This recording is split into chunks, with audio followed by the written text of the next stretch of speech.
one of the contact tools that we wanted to use to really root our high-level thinking, our conceptual thinking, was a field trip, an excursion to affected systems in Bangladesh, both rural communities and urban communities who've been shaped by these transformative environmental processes that we're facing in the coming decades and centuries.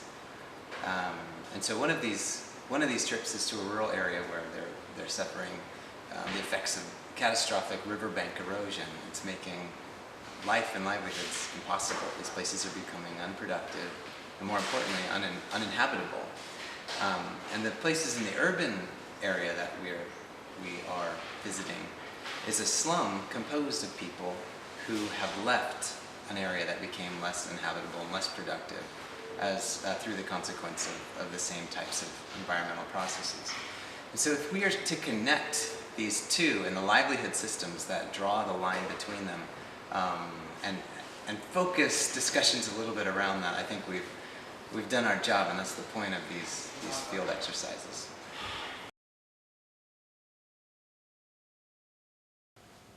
What was most striking about the rural site was that we were able to experience firsthand the problems that the community is facing with the flooding and all the social issues.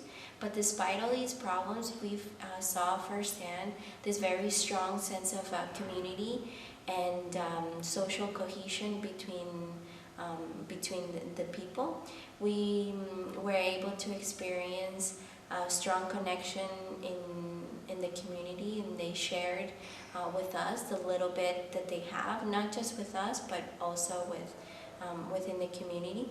And this might be an indicator that there's strong resilience.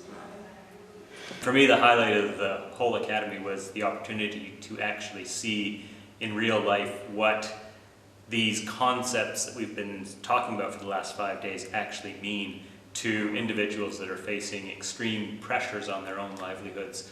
And so seeing the actual erosion processes at work and speaking to the people about how they've had to how they've been unable to maintain their existing livelihood practices was, for me, an absolutely, a really challenging opportunity, because I was confronted with these things that we kind of take these abstract concepts around transition and transformation and actually saw what was happening on the ground in real life. And to me, that represents a huge challenge, not only for the Resilience Academy, but for policymakers in general, is how we actually tackle this problem. Today we have an amazing experience visiting in the fieldwork. We were in the urban side, and what we learned from this experience is how two communities have different kind of adaptation strategies to cope with a similar situation of the displacement due to social and due to natural phenomena.